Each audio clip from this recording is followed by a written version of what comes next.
With bees, are they afraid that they're going to sting them, that when, as soon as they go outside, they're going to be attacked by bees?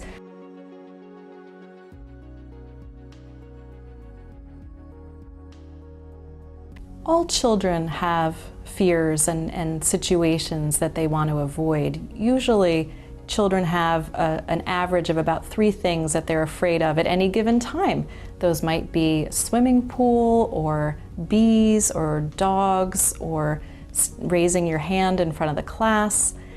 What is common, though, across all of those different situations is that what kind of cooks up fear is not having enough information about the situation, or not having enough experience interacting in that situation to see that you could handle it competently. So what's a parent's job? It's really about tackling those 2 pieces. So the first thing is to find out what your child is afraid of in that situation. With bees, are they afraid that they're going to sting them, that when, as soon as they go outside, they're going to be attacked by bees? Well, they need to get some new information about it.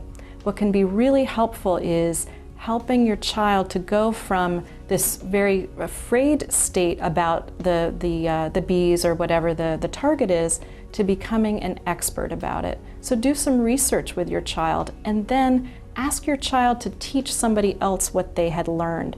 When they're in that empowered situation of telling grandparents or a neighbor about what they've learned about dogs or bees, they shift into a much more powerful mode, and that's going to be helpful for them for the next step, which is actually having the experience of interacting in that situation. Remember, it's not sink or swim. You never want to force your child to do more than what they feel ready to do. Progress is really made with a slow and steady approach.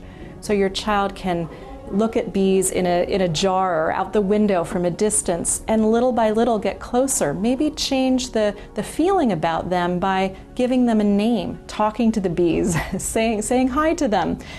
All of those things just help your child to relax and feel more comfortable in the situation, and then they're going to not want to avoid that situation. They will know that they can handle it themselves.